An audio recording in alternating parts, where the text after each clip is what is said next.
From books to food items like tea, coffee, and nuts from Kenya, to this statue of a lion protecting its cubs. Every time the Pope meets with a head of state or another world's leader, there is always a cordial gift exchange, and 2020 was no exception. For instance, the president of Ukraine gave the Pope this porcelain bowl with a lid handle in the form of a lamb. Among the presents were also religious items, like this wooden staff from the ambassador of the Dominican Republic to the Holy See. De la Isabela, lugar donde se celebró la primera misa. One of the most anticipated meetings this year was the one with Alberto Fernandez.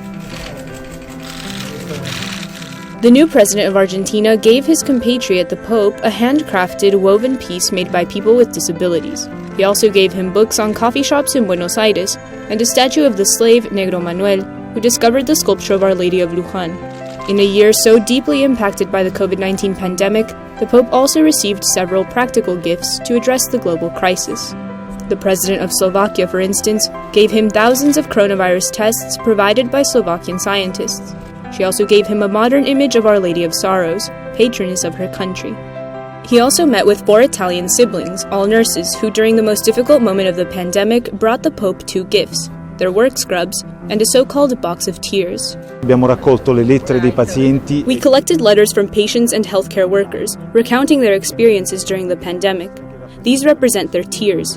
The nurse's uniform represents the sweat and the love of life. Love of life has to be more contagious than the virus. We wrote to the Pope, requesting an audience to deliver these items. A few months later, they responded that they would be happy to welcome us. During these meetings, the Pope usually gives his guests rosaries with his emblem, medals commemorating the current year of his pontificate, sculptures representing peace, and a collection of written works from his pontificate.